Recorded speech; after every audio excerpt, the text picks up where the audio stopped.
Versículo 6. Sabendo isto, que foi crucificado com ele o nosso velho homem, essa é a expressão correta, entendeu? Para que o corpo do pecado seja destruído e não sirvamos o pecado como escravos. Porquanto quem morreu está justificado do pecado. Ora, se já morremos com Cristo, cremos também que com ele viveremos. Sabedores de que, havendo Cristo ressuscitado dentre os mortos, já não morre. A morte já não tem domínio sobre ele, pois quanto a ter morrido, de uma vez para sempre morreu para o pecado, mas quanto a viver, vive para Deus. Assim também, considerai-vos mortos para o pecado, mas vivos para Deus em Cristo Jesus. Até aqui, queridos, tá bom? Vamos orar ao Senhor. Pai, nós te louvamos, bendizemos e te damos graça pelo privilégio que nós temos de estarmos na tua presença, Senhor. Minha oração, Pai, é que o Senhor, de fato, nos ajude a compreender a palavra. Que o Espírito Santo, Senhor, ilumine o nosso entendimento, de maneira que a palavra seja compreensível a nós. Em o nome do Senhor Jesus. Amém e amém. Amém, queridos. Então vamos nós. Do versículo 6, eu parei aqui no versículo 6 a semana passada, então eu vou dar sequência aqui. Quando Paulo diz, querido, veja, nós estamos tratando de uma questão. Paulo começou esse capítulo aqui com uma pergunta muito emblemática, né?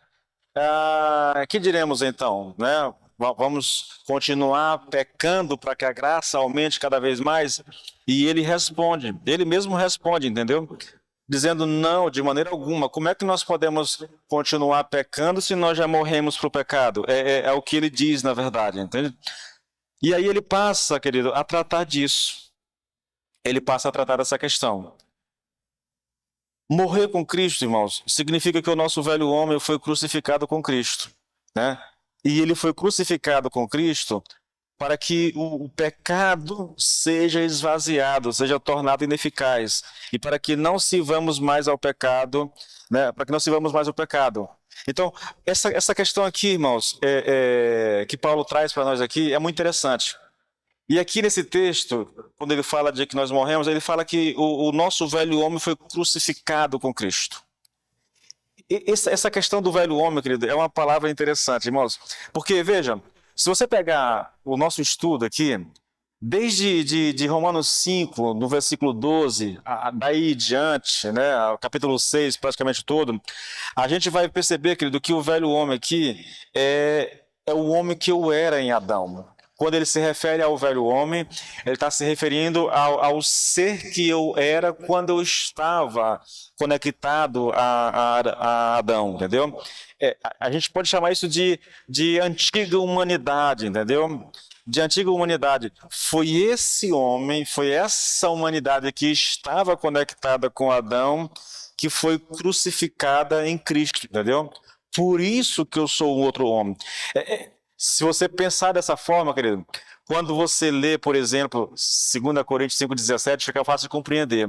Paulo diz assim, olha, e se alguém está em Cristo, é nova criatura, ou seja, é um novo homem. É um novo homem.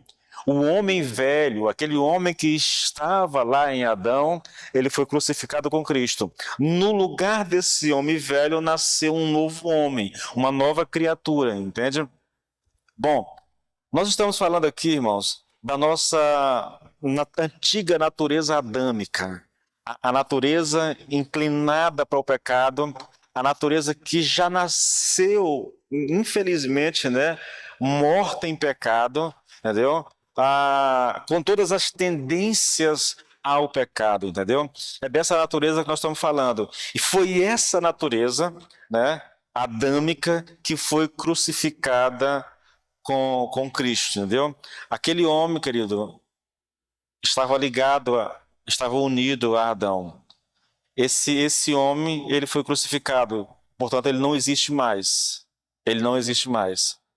Agora eu sou um novo homem, eu nasci de novo. Veja, lembra que eu falei agora há pouco?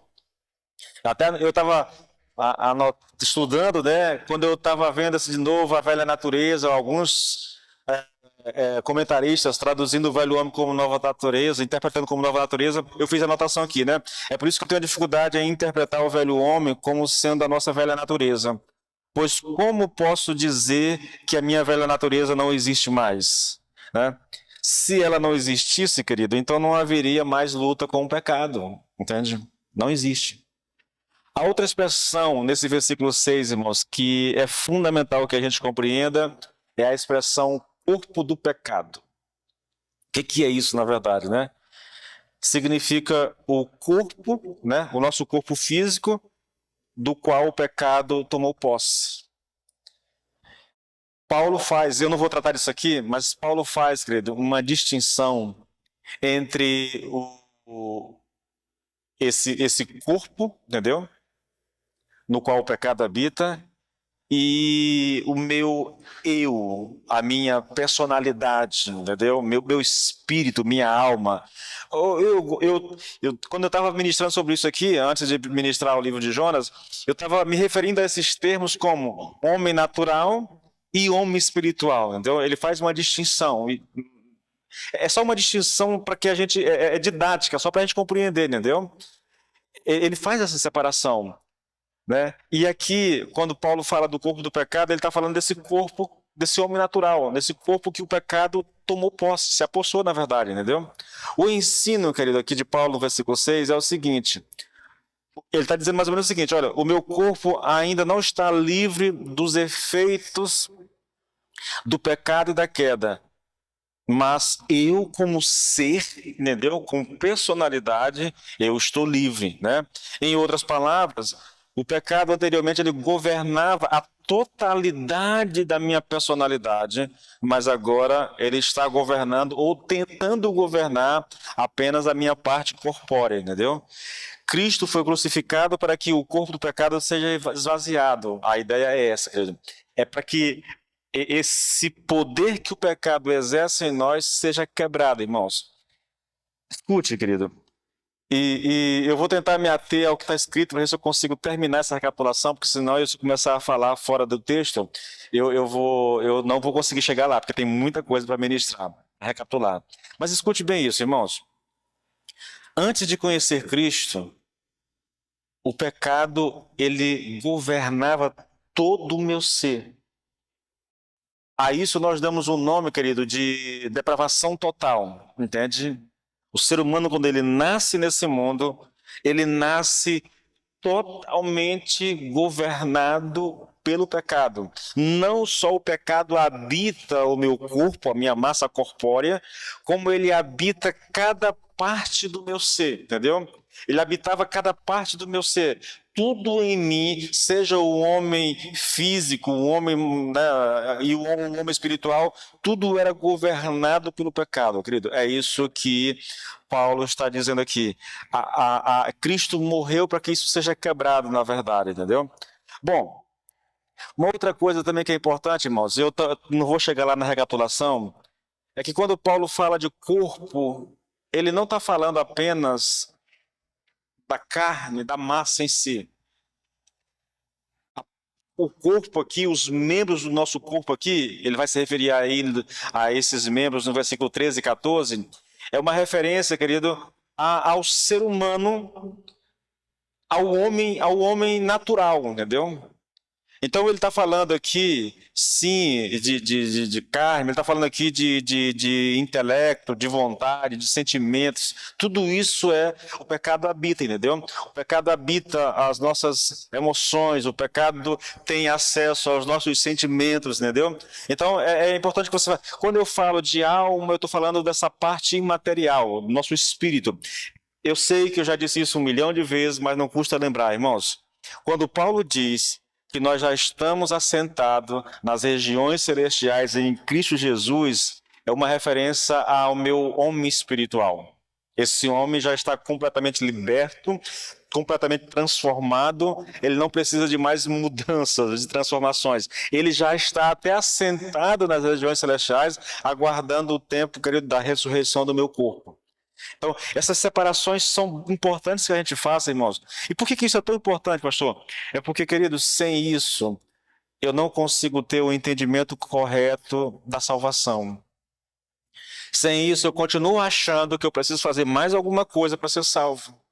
Eu continuo acreditando que eu tenho que melhorar aqui, que eu tenho que melhorar aí, eu tenho que largar isso e fazer aquilo, porque eu não consigo perceber a salvação na perspectiva que Paulo ensina, entende?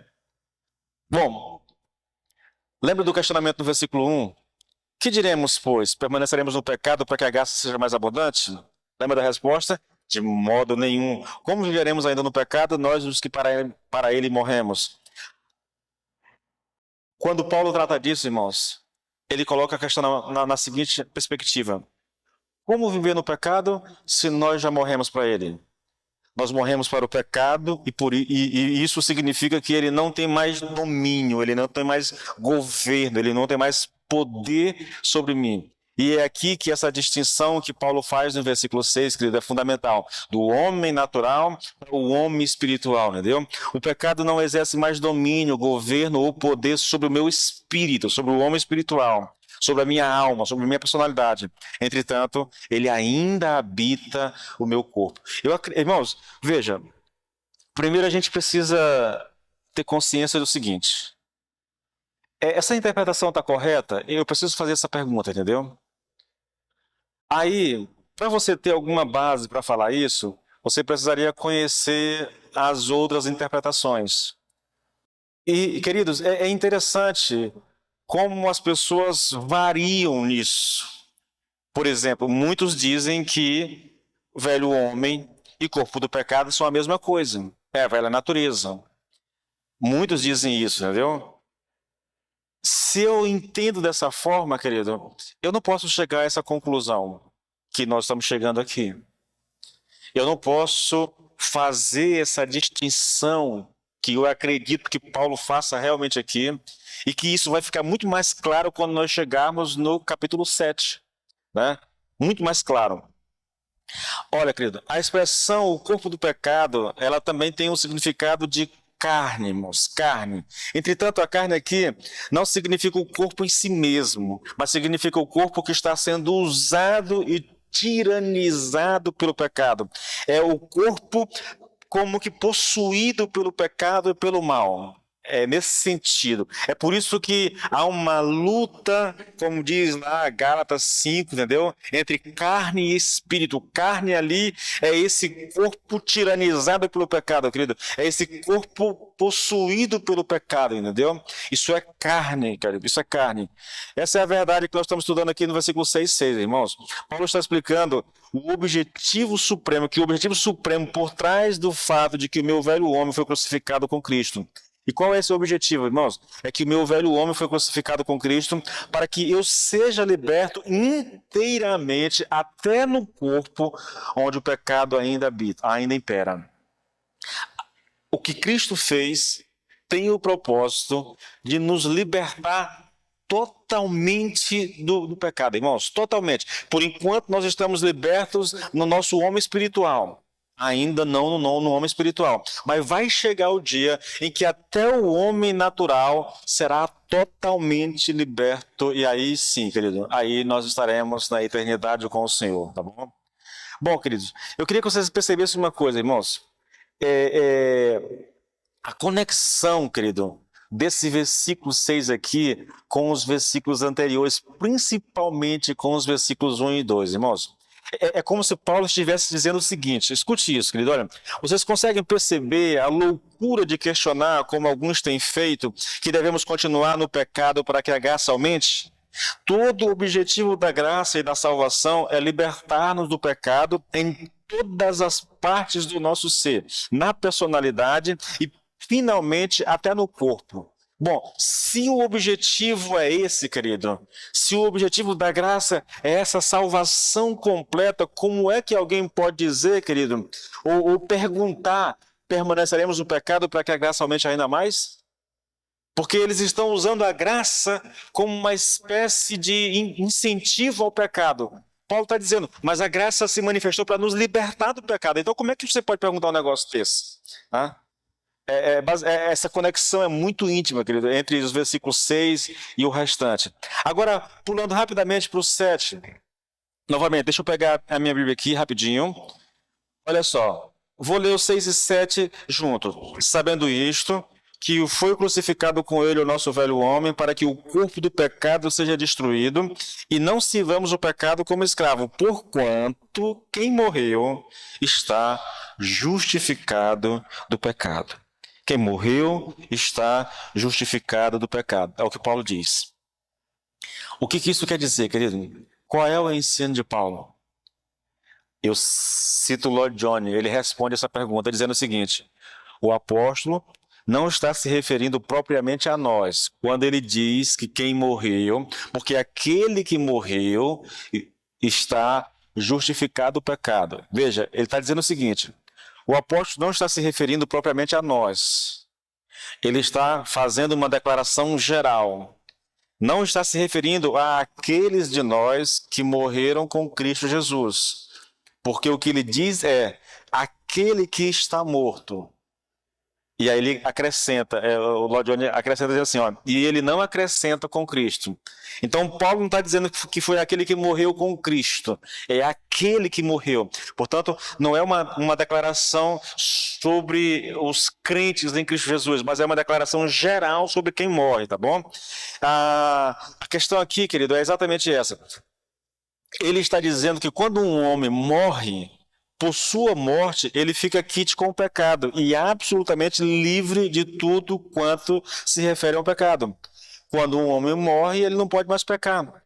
Quando morre, ele sai da esfera do pecado. Não pode ser tentado porque está morto. O pecado nada lhe pode fazer, como também a lei que opera em função do pecado. Uma vez que morreu, o pecado não tem mais jurisdição, não tem mais legalidade sobre ele. Irmãos, é fácil de entender isso, né? O cidadão morreu, se ele morreu, o que a lei pode fazer com ele? Ele tá no caixão, enterrado debaixo de 7 palmos de terra. A lei não diz, não tem mais o que dizer, não tem mais jurisdição, não tem mais legalidade. É isso que Paulo está dizendo. E por que ele está dizendo isso, irmãos? Por causa do que ele vai falar agora no versículo 8. Olha, veja, querido. Ora, veja.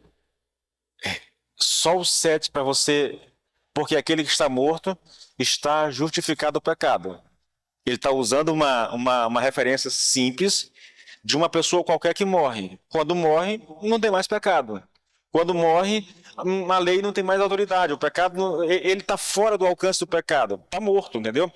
Agora, por que ele diz isso? Olha o versículo 8 e em diante. Ora, se já morremos com Cristo, cremos que também com ele viveremos, sabendo que, havendo Cristo ressuscitado dos mortos, já não morre. A morte já não terá mais domínio sobre ele, pois quanto a ter morrido, de uma vez por toda, de uma vez para sempre, morreu para o pecado. Mas quanto a viver, vive para Deus. Veja, irmãos, primeiro, deixa eu te colocar uma coisa.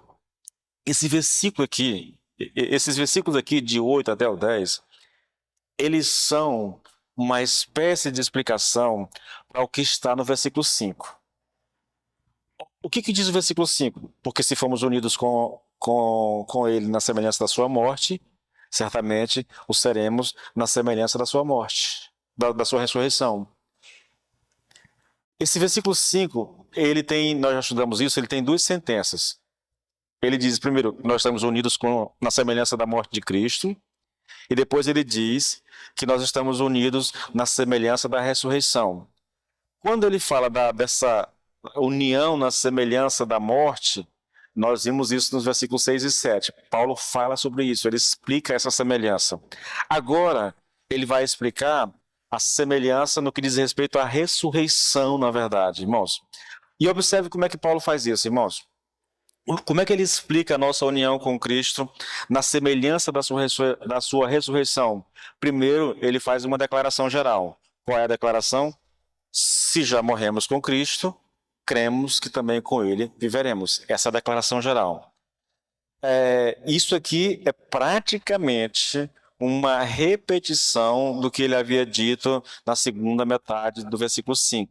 Lá ele diz: certamente o seremos também na semelhança da sua ressurreição. Veja, querido, ele está repetindo coisas, verdades, com palavras diferentes. Na verdade, escute bem o que eu vou te dizer, querido. Paulo levanta uma pergunta no versículo 1 e ele responde ela no versículo 2. O que nós temos a partir do versículo 2, 3, 4, aí até o 14, na verdade até o 10, é uma explicação daquilo que ele disse no versículo. Tudo que ele fala aqui, ele está ampliando a resposta que ele deu no versículo 2. O que levou Paulo a fazer a pergunta? Repetindo, é interessante, a gente vai repetir muita coisa, né?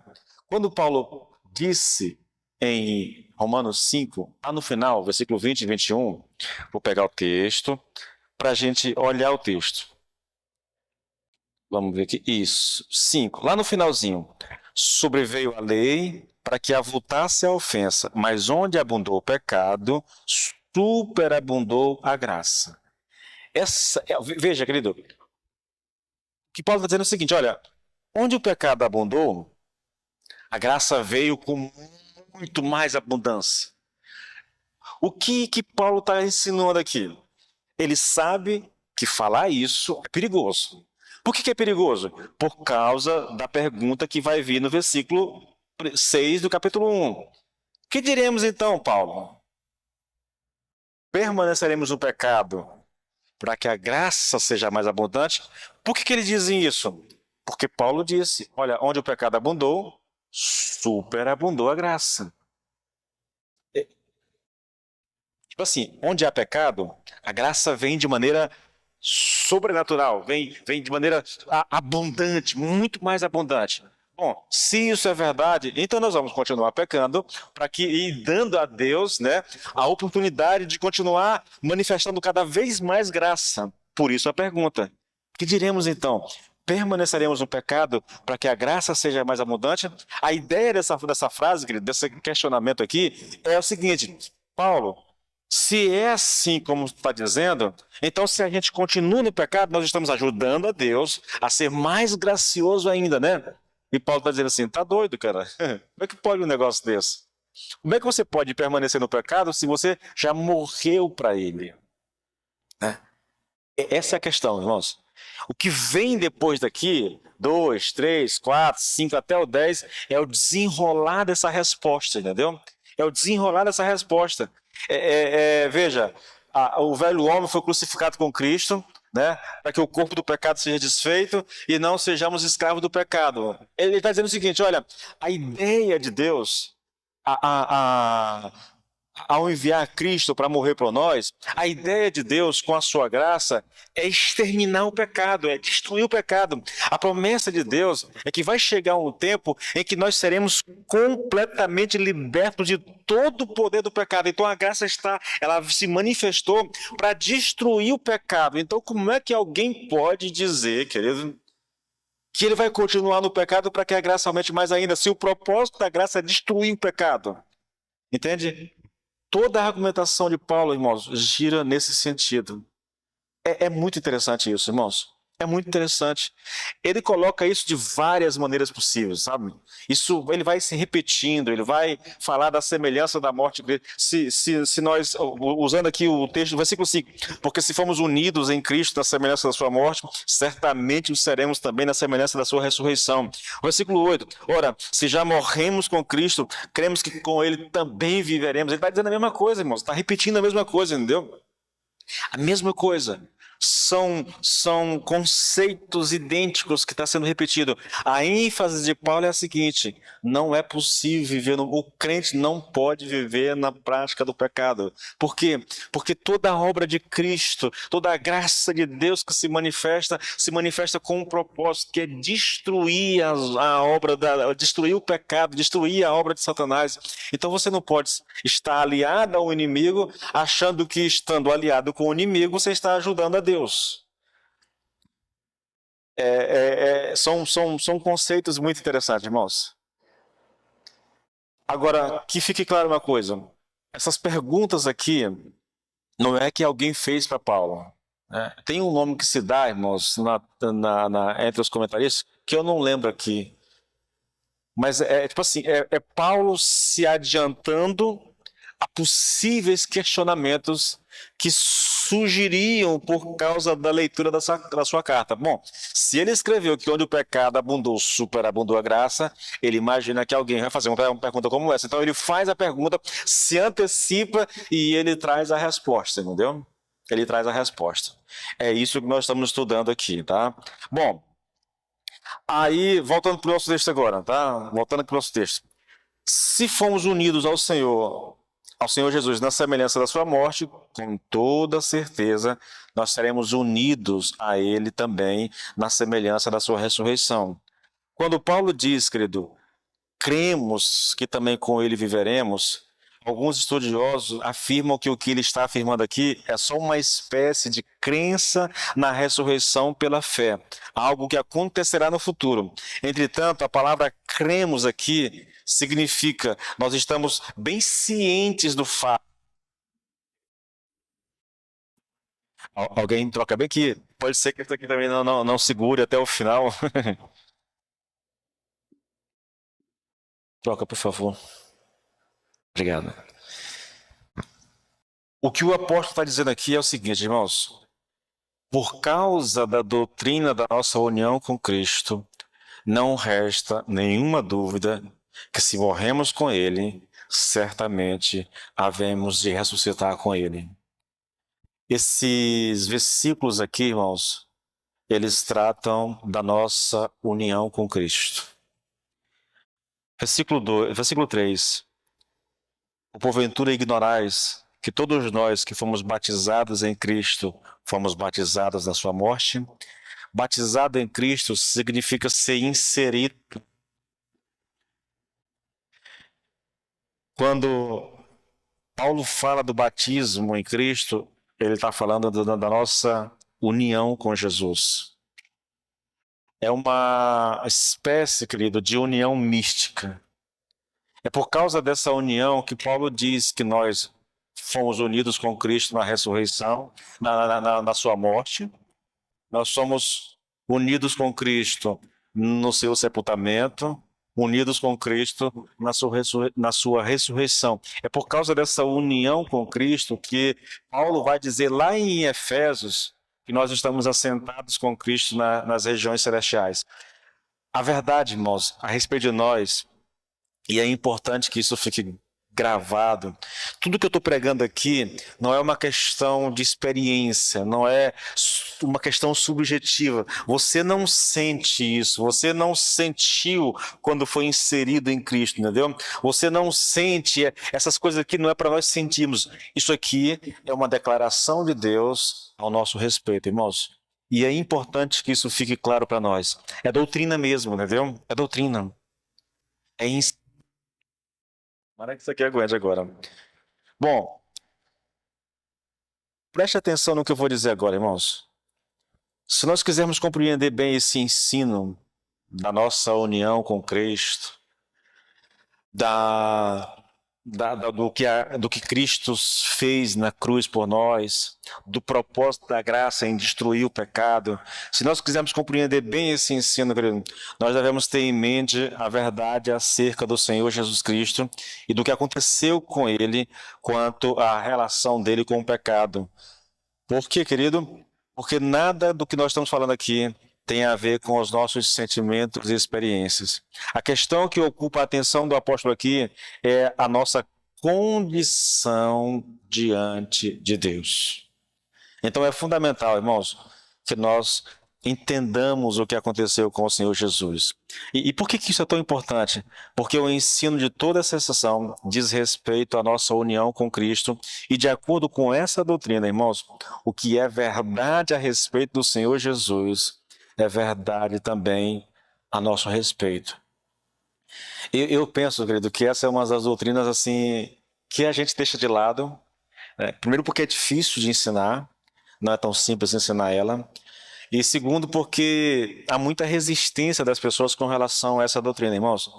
Nós estamos unidos espiritualmente a Jesus. Esse é o ensino de Paulo aqui, irmãos.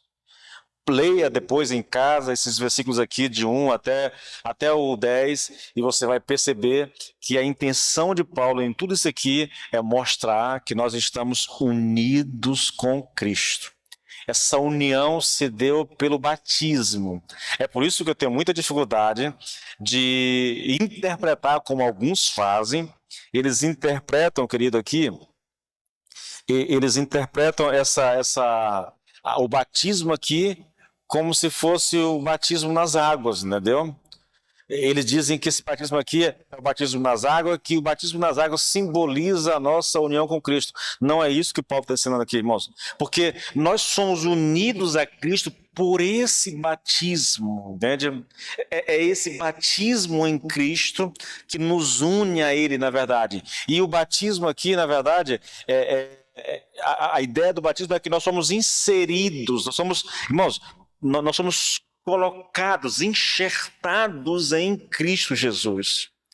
Isso aconteceu pela morte de Cristo, entendeu? Isso aconteceu por uma ação do Espírito Santo nos conectando a Jesus Cristo. O crente é alguém, querido, que está conectado a Deus. Eu sei que se nós levássemos isso adiante, irmãos, as últimas consequências, isso seria muito libertador para nós, irmãos. Nós estamos em Cristo. É por isso que Paulo diz, olha, não vivo mais eu, mas Cristo vive em mim, né? E a vida que vivo agora, viva pela fé no Filho de Deus. Ele está falando dessa união nossa, nós estamos ligados, nós estamos conectados, nós estamos inseridos em Jesus Cristo, irmãos. Então é importante que você entenda, tudo que Paulo está ensinando aqui, ele está falando da relação com Cristo, entendeu? Da relação com Cristo com o pecado, do que aconteceu. Cristo morreu, né? Cristo foi sepultado, Cristo ressuscitou, e aí tudo que ele está descrevendo aqui, ele está descrevendo a respeito de Jesus. Mas por que isso é importante? Porque eu estou unido a Jesus. E aquilo que é verdade a respeito de Jesus é verdade também a meu respeito. Deixa eu continuar aqui, querido. Deixa eu me atentar para o texto, senão não vou chegar até onde eu quero, tá bom? De maneira simplificada, irmãos, precisamos compreender bem o que aconteceu com o Senhor Jesus em relação ao pecado e como ele pôs fim ao pecado. Depois, fazer a seguinte aplicação. Escute isso, querido. Atente ao que é dito em relação a Jesus Cristo e como ele pôs fim ao pecado. Por que eu tenho que fazer isso? Porque depois que eu fizer isso, que eu atentar, que eu descobrir como é que aconteceu, como é que Cristo pôs fim ao pecado, então eu preciso fazer a seguinte aplicação. Qual é a aplicação? É a seguinte: o que diz respeito ao Senhor Jesus, diz respeito a mim. Portanto, assim como ele morreu para o pecado, eu também morri. Então, olha só, irmãos. Nós vamos olhar para o texto mais uma vez, tá? E ao olhar para o texto, nós não devemos pensar em experiências, em sentimentos ou qualquer outra coisa relacionada a nós. Se quisermos realmente, irmãos, entender o ensino de Paulo, nós devemos ter em mente que o que ele está falando aqui é apenas a respeito de Jesus. Eu preciso entender o que Paulo diz a respeito de Jesus. Ouça, ora, se já morremos com Cristo, cremos também que com ele viveremos. Pois quanto a ter morrido, quem foi que morreu, irmãos? Jesus. Atente para o que Paulo está dizendo. Pois quanto a ter morrido, de uma vez para sempre morreu para o pecado. Mas quanto a viver, vive para Deus. Ele morreu de maneira definitiva. Ele não vai morrer outra vez. Aconteceu de uma vez para sempre. De uma vez por toda. Assim como quanto a viver, ele também vai viver para Deus.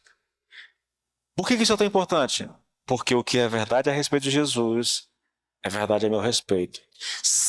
Escute, se, é uma condicional. Se eu estou em Cristo Jesus, eu já morri. Nesse sentido, irmãos, Jesus, eu não vou chegar nem perto do que eu quero. Mas ouça, irmão, ouça o argumento. É lógica, irmãos, é lógica, sabe? É cérebro mesmo, sabe? É neurônio trabalhando mesmo, entendeu? Se eu já morri porque eu estou em Cristo, então eu não morro mais. O que isso significa, pastor? Se eu estou em Cristo, irmãos, eu sou salvo, irmãos. Misericórdia, meu Deus do céu, mas é possível. Não é possível. Eu estou salvo, irmãos. E eu estou salvo de uma maneira que eu não posso mais perder a salvação. Por quê, pastor? Porque eu estou em Cristo.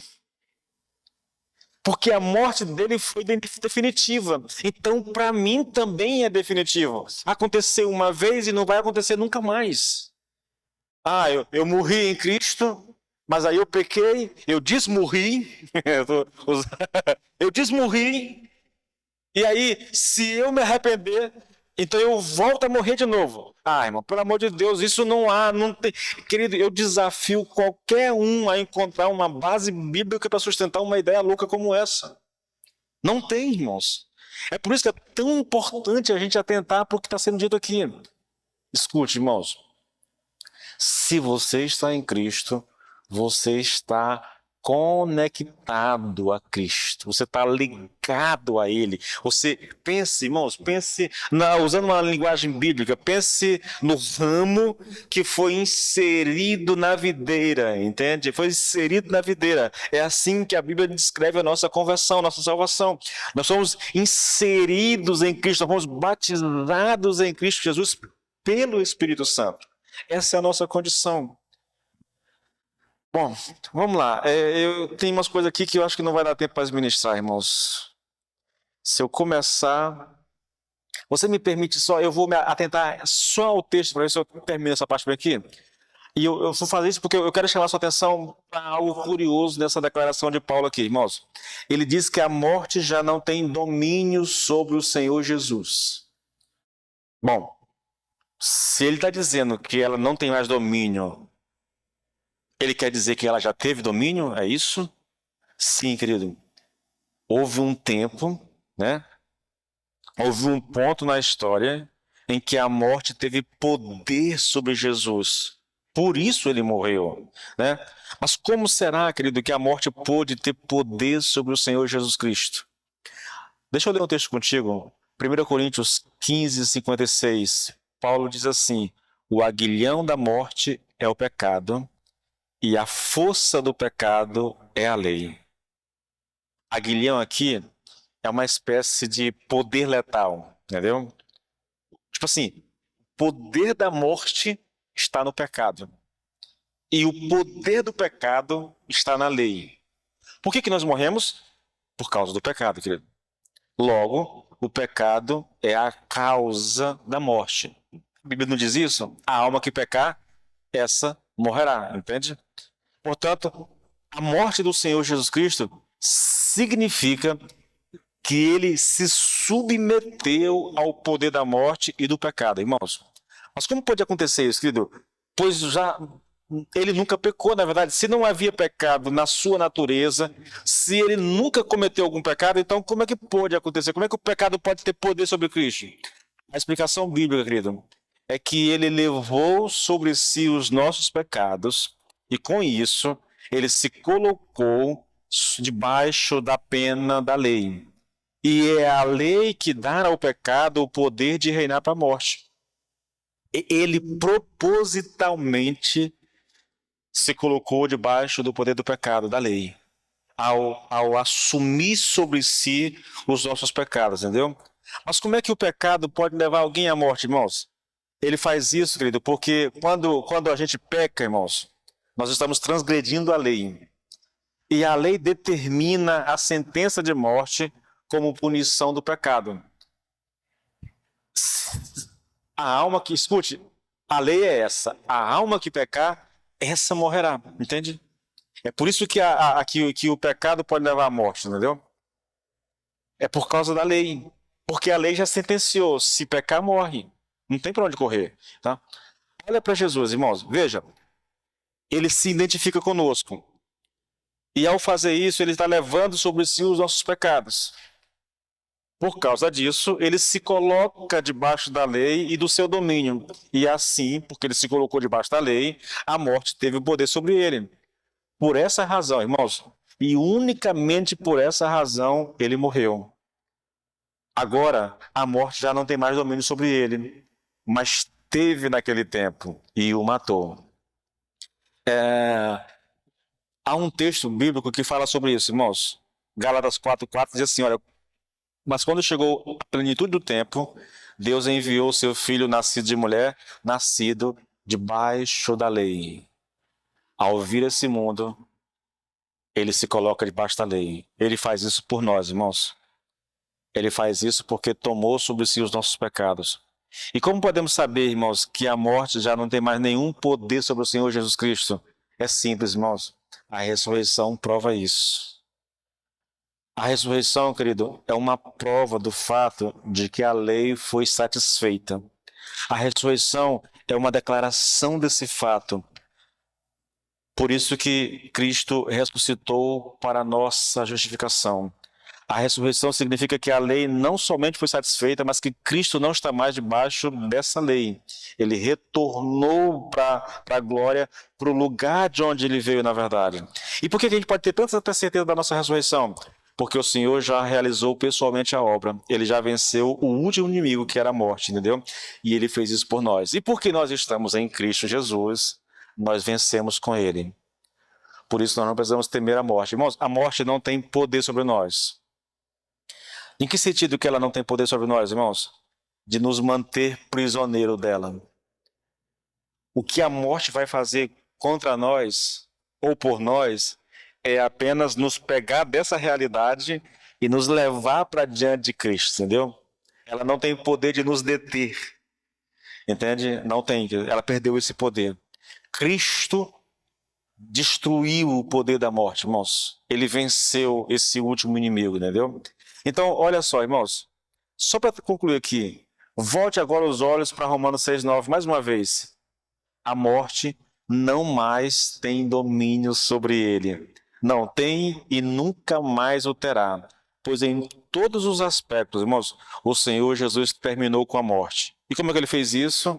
Morrendo e ressuscitando. Foi assim que ele venceu a morte e a tornou inoperante em todos os sentidos dessa palavra. O que é dito aqui, querido, é que nós somos salvos por causa de Jesus. Irmãos, eu gostaria muito que você entendesse isso. Não há salvação fora de Jesus. Não há jeito, querido. Mas também, porque nós estamos nele, irmãos, porque nós estamos inseridos em Jesus Cristo, nós somos mais do que vencedores. A morte não tem poder sobre nós. A morte não pode nos deter na sepultura, irmãos. Ela não tem esse poder. Na verdade, o pecado não pode nos deter mais, querido.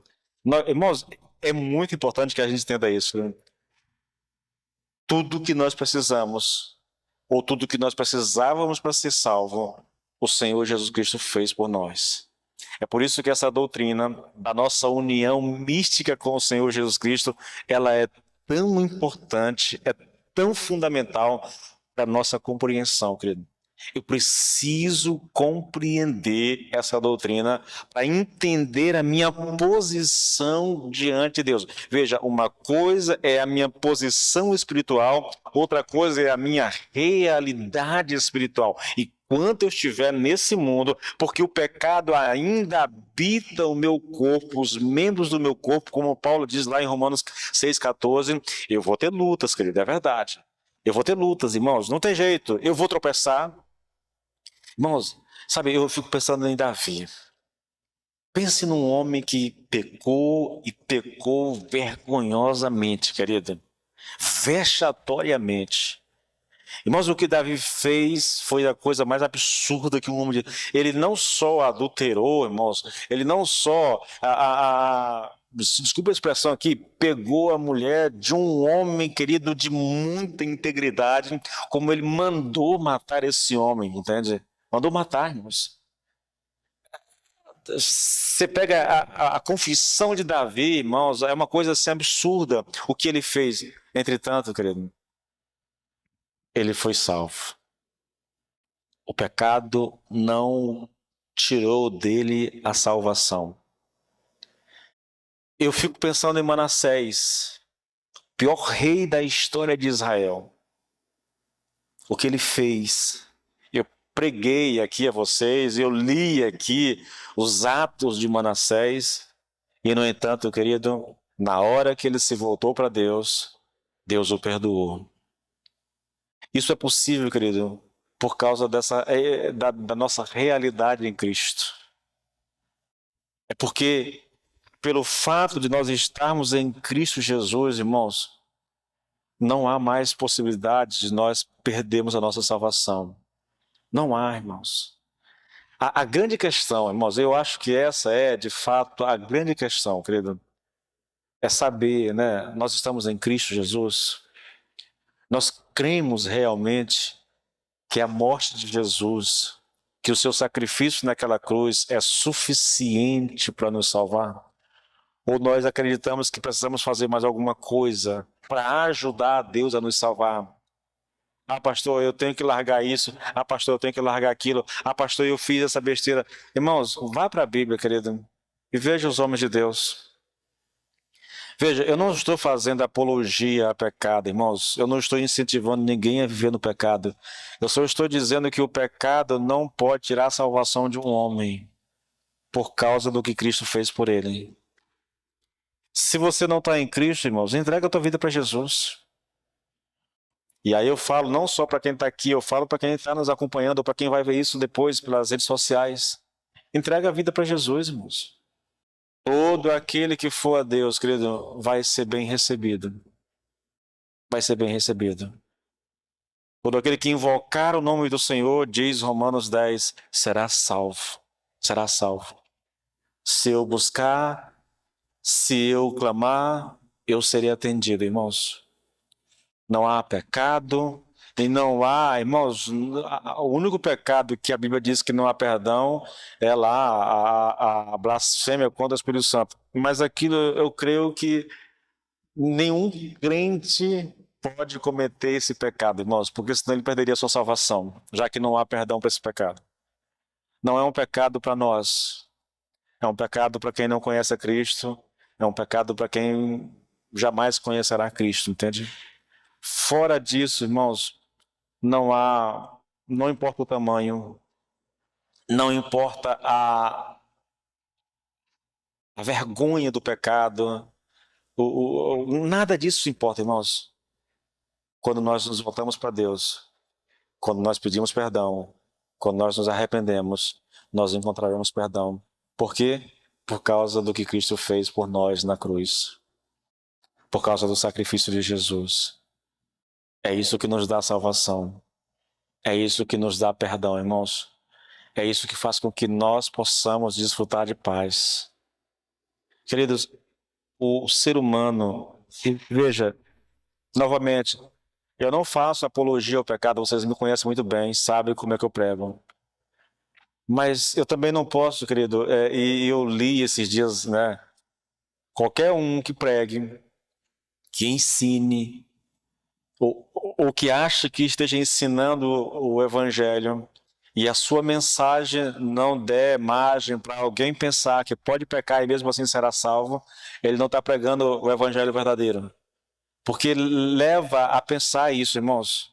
Quando eu digo que o pecado não pode tirar a tua salvação, dependendo de como você pensa, você pode chegar a essa conclusão. Então eu posso pecar, pastor? Né? E aí eu encerro dizendo uma das coisas que eu já venho repetindo aqui há muito tempo, irmãos. Alguém que nasceu de novo, alguém que está unido a Cristo, nunca usará a mensagem da graça para pecar. Porque se ele usar a graça para pecar, ele não conhece a Cristo, ele não está inserido em Cristo. Porque a mensagem da graça, irmãos, me enche de gratidão.